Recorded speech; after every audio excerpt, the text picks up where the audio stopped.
Welcome to Anna Story Tales. आसमान पर 14वीं का चांद अपनी पूरी आबोताब से चमक रहा था। दूर कहीं सुरीली मगर दर्दनाक बीन की आवाज गूंज रही थी।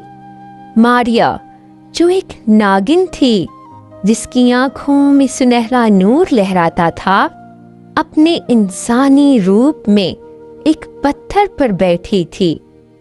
इसके माथे पर मौजूद मणि चांद की रोशनी में चमक रही थी।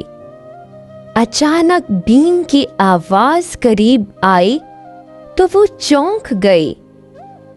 मारिया ने गुस्से और हैरत से सोचा, ये हिम्मत, ये ममनुआ इलाके में बीन बचाने वाला गुस्ताख कौन है?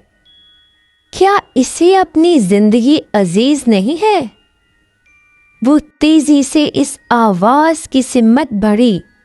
झाड़ियों के पीछे इसने देखा कि एक नौजवान शिकारी, जिसके हाथ में लकड़ी की बीन थी, मगन होकर बजा रहा था। इसका नाम आर्यान था। मारिया गुस्से में फनकारती हुई इसके सामने आई। इसकी आंखें गुस्से से सुर्ख हो रही थीं। मारिया ने कहा, रुक जाओ ऐ इंसान, क्या तुझे मालूम नहीं कि ये जगह नागलोक है? तेरी ये बीन तेरे लिए मौत का पैगाम बन सकती है। आर्यान ने धीरे से बीन अपने होठों से हटाई और मुस्कुराते हुए मारिया की तरफ देखा। इसकी नजरों में खौफ की बजाय एक अजीब सी कशिश थी। आर्यान ने कहा, मौत से वो डरते हैं जिनके पास खोने को कुछ हो। मैं तो इस धुन की तलाश में आया हूँ जो सिर्फ तुम जैसी किसी खास रूह के पास मिल सकती है। मारिया ने हंसते हुए कहा, तुम इंसान हमेशा लफ्जों के जाल बुनना जानते हो। तुम यहाँ नागमणि के लिए आए हो, है ना? बताओ, कितनी कीमत लगाई है तुमने मेरी जिंदगी की? आर्यान ने संजीदगी से कहा, नहीं, तुम गलत समझ रही हो। मुझे मनी से कोई सरोकार नहीं। मैं तो सिर्फ इस फन का असीर हूँ जो तुम्हारे वजूद में बसता है। वक्त गुजरता गया। आर्यान रोजाना इसी जगह आता।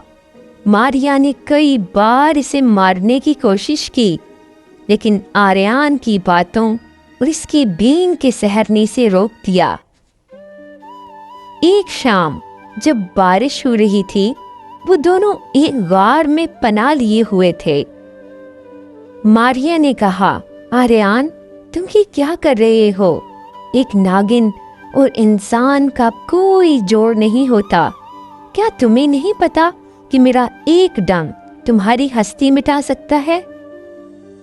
आर्यान मारिया के करीब आया और कहा, मारिया, मैं जानता हूँ तुम कौन हो, लेकिन क्या तुम जानती हो कि मोहब्बत जहर से ज्यादा ताकतवर होती है?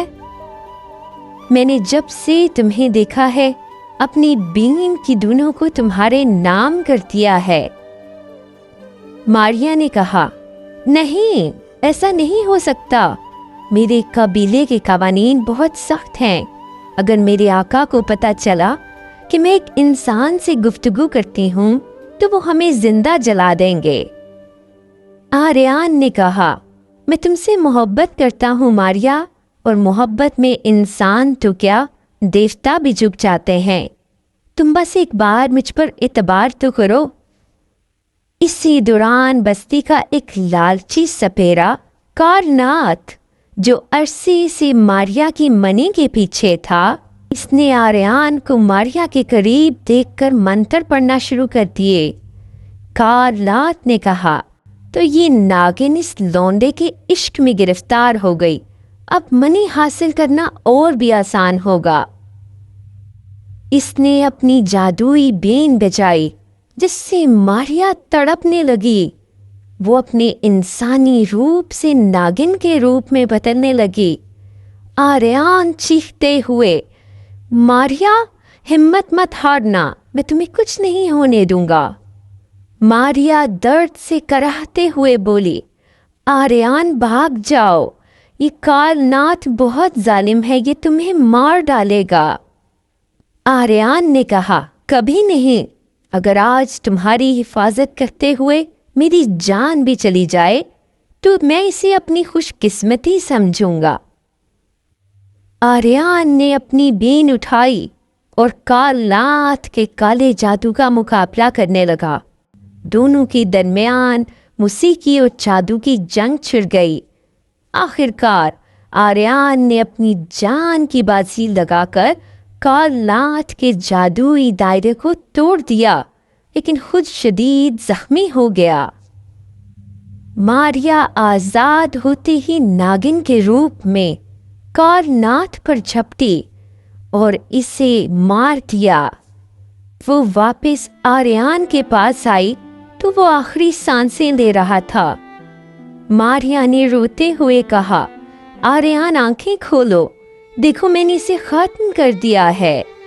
तुमने मुझसे कहा था ना कि तुम मुझसे मोहब्बत करते हो, अब भी मानती हूँ कि तुम्हारी मोहब्बत सच्ची थी। आर्यान ने धीमी आवाज में कहा, मारिया रो मत, मैं खुश हूँ कि मैंने तुम्हारी जिंदगी बचाई। मेरी मोहब्बत हमेशा तुम्हारे साथ रहेगी। आर्यान ने दम तोड़ दिया, लेकिन मारिया ने अपनी नागमणि इसके सीने पर रख दी। मणि की जादुई रोशनी फैली और आर्यान के जख्म भरने लगे। नागिन ने अपनी बरसों की तपस्या और ताकत इसे दे दी ताकि वो दोबारा जी उठे। जब सूरज निकला, आर्यान की आंख खुली।